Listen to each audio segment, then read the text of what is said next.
आज हमारे पास ये वैगनआर कार आई है जिसमें गियर शिफ्टिंग का इशू था एंड साथ में इस कार को जब भी हम टर्न करते थे तभी इसमें एक नॉइज़ आता था। टर्न करते वक्त नॉइज़ आने का रीज़न था इसका एक्सेल जो कि डैमेज था एंड इसका बूट भी फट चुका था। इसे हमने रिपेयर करा के इसका बूट रिप्लेस करा लिया है, तो फिर एक्सेल का जो प्रॉब्लम है वो सॉल्व हो चुका है। नेक्स्ट इसमें गियर ऑयल लीकेज भी था।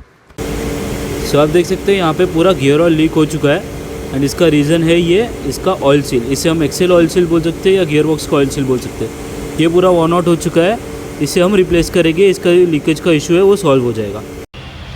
सो इसमें न्यू एक्सेल ऑयल सील हमने इंस्टॉल किए, दोनों साइड के ऑयल सील हमने रिप्लेस किए, तो अभी आगे इसमें लीकेज का कोई इशू आएगा नहीं। सो गाइस इस कार का जो प्रॉब्लम है वो सॉल्व हो चुका है। ऐसे ही और वीडियोस देखने के लिए हमें फॉलो ज़रूर करना।